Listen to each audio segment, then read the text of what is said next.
Welcome to our channel. నేను Prashanth. Anchor Sreemukhi కొందరిని రామలక్ష్మణులతో పోల్చడం జరిగింది. అయితే ఇది పడని వాళ్ళు కొందరు ఎవరైతే కొన్ని సంఘాల వాళ్ళు ఉంటారో సో ఇది కరెక్ట్ కాదు అలా పోల్చడం అని చెప్పేసి కూడా వాళ్ళు కొంచెం గట్టిగా అడుగుతూ ఉన్నారు. అసలు ఇంతకీ ఎవరిని రామలక్ష్మణులతో పోల్చింది ఏంటి, దీని గురించి మాట్లాడేందుకైతే ప్రస్తుతం మనతో పాటు సీనియర్ జర్నలిస్ట్ జగదేవ్ గారు ఉన్నారు. నమస్తే అండి. నమస్తే అండి. ఏంటి సార్, శ్రీముఖి గారు కొందరిని రామలక్ష్మణులతో పోల్చడం జరిగింది. అసలు ఇంతకీ ఎవరిని పోల్చింది అండ్ అసలు ఎందుకు ఈ సంఘాలు పోటీ పడుతున్నాయి? అదే నేను ఇంతకుముందే చూశాను. అంటే ఈ నిజామాబాద్లో మన సంక్రాంతికి వస్తున్న సభ, అదే ప్రీ రిలీజ్ ఈవెంట్ గురించి అనుకుంటా. అక్కడ శ్రీముఖి గారు యాంకరింగ్లో ప్రొడ్యూసర్ దిల్ రాజు గారు, తర్వాత శిరీష్ గారు, వాళ్ళ బ్రదర్ అనుకుంటా కదా. ఓకే. సో వాళ్ళిద్దరిని బ్రదర్స్ కాబట్టి రామలక్ష్మణులతో పోల్చారు. పోల్చితే అంటే జనరల్గా ప్రతిదీ కూడా కాంట్రవర్సీ చేయడం సోషల్ మీడియా వేదికలో ఎక్కువగా ఈ మధ్యకాలంలో అలవాటైపోయిందేమో అనిపిస్తుంది నాకు. ఎందుకంటే ఇప్పుడు ఒక ఇద్దరు భార్యాభర్తలు అన్యోన్యంగా ఉన్నారనుకోండి, అబ్బా ఆ జంట చూడరా అంత బాగుందో సీతారాముల్లాగా అంటారు పెద్దవాళ్ళు. ఇప్పుడు జనరేషన్ అనకపోయినా, లేదంటే అబ్బా రామలక్ష్మణ్లాగా ఎప్పుడు వీళ్ళు కలిసే ఉంటారా అని అంటారు. లేదా రామలక్ష్మణ్లాగా వీళ్ళిద్దరు మంచి బ్రదర్స్ రా అంటే, అది మనకి పురాణాల నుంచి అదే రామాయణం నుంచి కూడా మనకి రాముడికి మించిన గొప్ప తండ్రి లేడు, రాముడికి మించిన గొప్ప కొడుకు లేడు, రాముడికి మించిన అన్న లేడు, భర్త లేడు, సోదరుడు లేడు, ఏది తీసుకోండి అంత మంచి పరిపాలకుడు కూడా ఎక్కడ లేడు. మళ్ళీ అంతే కదా, శ్రీరామచంద్ర ప్రభు అంటే సాక్షాత్ పరమేశ్వర్ శ్రీమన్నారాయణుడు. సో అట్లాంటిది ప్రతిదీ మనం కంపేర్ చేసి మాట్లాడుతుంటాం జనరల్గా. ఎవడైనా వీడు పెద్ద ఉత్తముడు రా, రాముడిలా మాట్లాడుతున్నాడు రా అంటే, ఇవాళ రేపు ఎవరైనా కొంచెం ఫ్రాంక్గా ఫేర్గా మాట్లాడితే వీడు పెద్ద ఉత్తముడేంట్రా రాముడిలా మాట్లాడుతున్నాడు అంటారు. లేదా ఒరే ఆడు నిజంగా ఎటువంటి బ్యాడ్ హ్యాబిట్స్ లేదంటే అబ్బా అంత అంత రాముడు లెక్కరా అని అంటారు. అంటే ఏంటి అక్కడ కంపారిజన్, అంతటి గొప్పవాడు భగవంతుడితో పోల్చుతున్నారు అక్కడ. అలాగే జనరల్గా మనం వాడుక భాషలో కూడా దాన్ని ఏమంటారు, జానపదం అంటారు, ప్రజావాక్యం అంటారు, సామెతలు అనొచ్చు, సొంత వాక్యాలు అనొచ్చు. కొన్ని ఎగ్జాంపుల్స్ని ప్యారడీగా తీసుకొని మనం కంపేర్ చేసి మాట్లాడతాం. దాంట్లో తప్పే లేదు. శ్రీముఖి గారు మాట్లాడింది కూడా అదే. నాకైతే నేను అదే అనుకుంటున్నాను. మరి అంటే మేబీ ఇప్పుడు ట్రోల్ చేసే వాళ్ళు వీళ్ళు అంటే పడని వాళ్ళు ఎవరైనా ట్రోల్ చేస్తుండొచ్చేమో మరి. మేబీ ఇప్పుడు దిల్ రాజు గారికి ఒక ఇమేజ్ వచ్చేస్తుంది, ఇమేజ్ ఉంది, ఇంకా వస్తుంది. ఎలాగా మొన్న సినీ పెద్దలందరూ కూడా ముఖ్యమంత్రి రేవంత్ రెడ్డి గారితో కలిసినప్పుడు కూడా ఆయనే బాధ్యత తీసుకొని మరలా అందరినీ కలుపుకుపోయి ఒక దగ్గర కూర్చోబెట్టి మాట్లాడి, పక్కనే ముఖ్యమంత్రి, ఉప ముఖ్యమంత్రి, ఇటువైపు మంత్రి కోమటిరెడ్డి గారికి పక్కనే చైర్లో కూర్చొని, గత ప్రభుత్వం ఆంధ్రప్రదేశ్లో గత ప్రభుత్వం చూసి జగన్మోహన్ రెడ్డి గారు సపరేట్గా ఉంటే వీళ్ళు పక్క నుంచి నిలబడి నమస్కారం పెట్టి చేయించుకున్నారు. అక్కడ అలలేదు కదా, ఒక ఫ్రెండ్లీగా ఏదో బోర్డ్ ఆఫ్ డైరెక్టర్స్ మీటింగ్ అవుతున్నట్టుగా ఒకరికొకరు మాట్లాడుకున్నట్టుగానే ఉంది. అదొక ఇమేజ్. మొన్న రాజమండ్రి ప్రీ రిలీజ్ ఈవెంట్లో కూడా పవన్ కళ్యాణ్ గారు ఏమన్నారు, దిల్ రాజు చాలా మంచి ప్రొడ్యూసరు, ఆయన నాకు నేము ఉంది కానీ నా సినిమాలు ఆడుతాయో లేదో, నన్ను సరిగ్గా పట్టించుకుంటారో లేదో అనుకునే డైలమాలు ఉన్నప్పుడు ఈయన నాకు భీమ్లా నాయక్ ఏదో సినిమా తీశారు, ఆయన ప్రొడ్యూసర్గా నాకు డబ్బులు ఇచ్చారు, ఆ డబ్బులతో నేను జనసేన పార్టీని నడిపించాను, అంత మంచి ప్రొడ్యూసర్ అన్నాడు. అంటే అది మరి కాస్త ఇమేజ్ పెంచినట్టే కదా. ఇప్పుడు ప్రొడ్యూసర్ అనేవాడు ఇండస్ట్రీకి తండ్రి లాంటి వాడు. ఆ తండ్రి లాంటి వాడు లేకపోతే అసలు సినిమా రూపుదిద్దుకోదు. చాలామంది ఏమంటారంటే కథ సూపర్ రా, కథే లేకపోతే సినిమాయే లేదురా. ఇంకోటి అంటాడు, కథ ఏమైనా కానీ హీరో చింపేశాడు రా, ఆయన తప్ప ఇంకెవడు చేసిన సినిమా పోయేదిరా, మ్యూజిక్ ఇచ్చాడ్రా, ఏమి ఇచ్చాడ్రా. నిజమే. ఇవన్నిటికీ రూపు దాల్చాలంటే ముందుగా మొదటగా ఉండాల్సింది ఎవరు? ప్రొడ్యూసర్. ప్రొడ్యూసర్ అనేవాడు లేకపోతే ఇవన్నిటికీ డబ్బులు ఎవడిస్తాడు? ఎవడు ముందు కథ నేనే ఉన్నానండి, ఒక మంచి 10 కథలు రాసుకుంటానండి.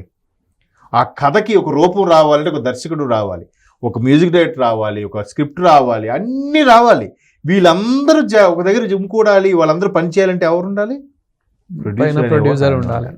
లేకపోతే నేను 10 కథలు 100 కథలు రాసి పెట్టుకుంటా, దానికి ఆ కథకి రూపాంతరం తీసుకొచ్చింది స్క్రీన్ మీద విజువల్ వండర్గా చూపించేది ఎవరు? ప్రొడ్యూసర్. అది ఎప్పుడు మర్చిపోకూడదు. సో అటువంటి ప్రొడ్యూసర్ కాబట్టి ఆవిడ మామూలుగా రామలక్ష్మణులుగా ఉన్నారు అంటే తప్పేముంది అందులో. కానీ ఇక్కడ రామలక్ష్మణులు అనడానికి అన్నదమ్ముళ్ళే అనే అవసరం లేదు. నార్మల్ ఒక ఇద్దరు ఫ్రెండ్స్ మంచిగా ఉన్నారు, నేను అదే చెప్తున్నాను, రామలక్ష్మణులు లాగా అని కూడా అని అంటారు. నేను అదే చెప్తున్నానండి మీకు. ఇద్దరు క్లోజ్గా ఉంటే అబ్బాయి ఏంట్రా రామలక్ష్మణ్ ఎప్పుడు కలిసే ఉంటారని అంటారు. అవును. అంటే వాళ్ళు ఎప్పుడు అంత పడుకున్నా తిన్నా కాలేజీకి వెళ్ళినా ఫ్రెండ్స్తో బయటికి వెళ్ళినా ఇక టూర్ వెళ్ళినా ఇద్దరు కలిసి వెళ్తారా, రామలక్ష్మణ్ ఎప్పుడు ఒకరికొకరు వదిలి ఉండలేరా అన్నట్టు అంటారు. అంత తప్పే ఉంది. కాకపోతే మీరు అన్నట్టు గెట్టని వాళ్ళు ఎవరో ఇది ఇట్లా రాముడు అంత గొప్పవాడు దిల్ రాజు, లక్ష్మణ్ అంత గొప్పవాడు శిరీష్ గారు అని అనొచ్చు. అంటే కాదేది కాంట్రవర్సీకి అనర్హం. ఇప్పుడు శ్రీశ్రీ గారు అన్నారులేండి, ఏదో కుక్క పిల్ల ఏదో చదువుతూ సబ్బు బిల్ల కుక్క పిల్లని, కాదేది కవితకి అనర్హం అన్నట్టుగా ఇవాళ సోషల్ మీడియాలో కాదేది కాంట్రవర్సీకి అనర్హం. అంటే ఏది చూడండి కాంట్రవర్సీ చేసేయడమే. ఏది మాట్లాడినా వాడు మంచి మాట్లాడుతూ అరే ఇట్లా అన్నాడేంటి, వాడు చెడు మాట్లాడుతూ అరే ఇట్లా చెడు అంటాడేంటి. జనాలు కూడా ఎట్లా అయిపోయారంటే కాంట్రవర్సీయే కావాలి, మంచి వద్దు. సరే, హిందూ సంఘాలే నిజంగానే క్షమాపణ చెప్పాలని డిమాండ్ చేస్తుంది అనుకున్నప్పటికీ మరి శ్రీముఖి ఎలా స్పందిస్తుంది అనుకుంటున్నారు? శ్రీముఖి గారి వరకు ఈ మ్యాటర్ వెళ్ళినా కూడా ఈ బాబు దీనికి కూడా ఏంట్రా బాబు అని అంటారు. ఒకవేళ ఇది ట్రోల్స్ ఎక్కువైంది అనుకోండి, మేబీ ఒక చిన్న వీడియోలు ఇచ్చేసి అమ్మ క్షమించే అయ్యో మీ మనోభావాలు దెబ్బతింటే ఏమనుకోవద్దు అని అంటే అయిపోయింది ఒక మాట. మళ్ళీ దీన్ని రాద్ధాంతం చేసుకోవద్దు. మన రీసెంట్గా జరిగిన రాద్ధాంతం లాగా ఇండస్ట్రీ రాద్ధాంతాలు అయితే చేసుకోవద్దు. ఎందుకంటే వీళ్ళెవరు రాజకీయ నాయకులు కాదు. అందరికీ కావాల్సిన ఇప్పుడు పొద్దున్న లేస్తే టీవీ లాంచ్ చేసి ఎక్కడో శ్రీముఖి గారు కనిపిస్తారు. మంచి మళ్ళీ ఎంటర్టైన్మెంట్ ఇచ్చేవాళ్ళు, మన ఇంట్లో మనిషిలాగా ఉంటుంది ఆవిడ. సో అలాంటప్పుడు వాళ్ళు ఏదో తప్పుగా మాట్లాడితే తప్పు. ఇంతకుముందు కూడా ఒకసారి పూరి జగన్నాథ్ గారి సినిమాకి ఏదో సాంగ్లో వీ లవ్ బ్యాడ్ బాయ్స్ అని ఉంటుంది, బిజినెస్ మెన్ సినిమా.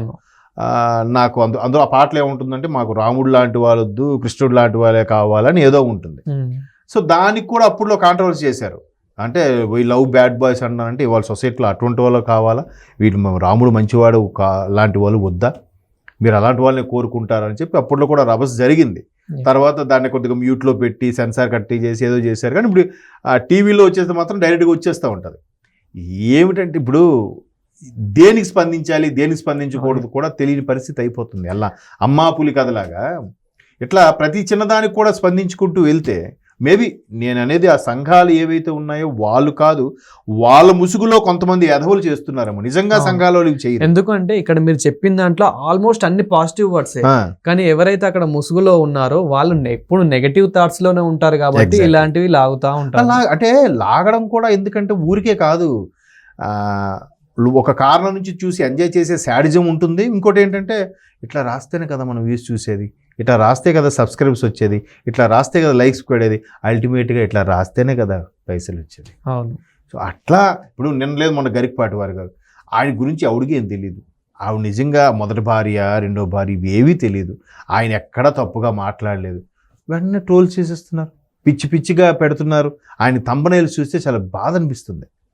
ఆయన గురించి ఏదో పక్కా తెలిసి చిన్నప్పటి నుంచి కలిసి చదువుకున్నలాగా ఆయన గురించి వల్గర్గా థంబ్నెయిల్స్ కూడా పెడుతున్నారు. అంటే సోషల్ మీడియా నేచర్ అట్లా అయిపోతుంది. దానివల్ల ఏమవుతుంది జనాలకి, అరే నేను సోషల్ మీడియాలో చూశాను నిజమేనా, అది నిజమేనా అని అడుగుతున్నాడు. ఒరే అక్కడెక్కడో శ్రీముఖి ఏదో దారుణంగా తిట్టిందట అట, కన్ఫర్మ్ కాదు దారుణంగా తిట్టిందట అంటే మీరు ఇక్కడ నన్ను అడిగారు, నాకేం తెలియదు. నేను ఇంకొకరికి ఏం చెప్తాను, అరే తిట్టిందంట కదా, డైరెక్ట్ గా చెప్పిస్తారు మీరు తిట్టిందిరా, అది ఏం తిట్టిందిరా బాయ్ వీడియో చూసినట్టు. అది అట్లా మీరు కరెక్ట్గా చెప్పారు. మీరు జస్ట్ అడిగితే అవును తిట్టిందా నేను కొనుక్కోవాలరా అని అక్కడికి రా శ్రీమూర్తి దారుణంగా తిట్టిందంట కదా, ఏం తిట్టింది, అదే తిట్టిందట కదా, అది కాస్త అట కాస్త కొంతమందికి తిట్టిందే. అట్లా ఏమిటో ఎవరి మనోభావాలు ఇప్పుడు ఎలా దెబ్బతింటాయో, ఎప్పుడు ఎవరు వైరల్ చేస్తారో, ఏది ఇప్పుడు హైలైట్ అవుతుందో చెప్పలేని పరిస్థితి వస్తుంది. ఇది కొంచెం ఆలోచించి పెడితే బాగుంటుందని. అంటే ఇక్కడ సమాజంలో మనకన్నా ఎక్కువ పక్కోడి మీదనే దృష్టి ఎక్కువ.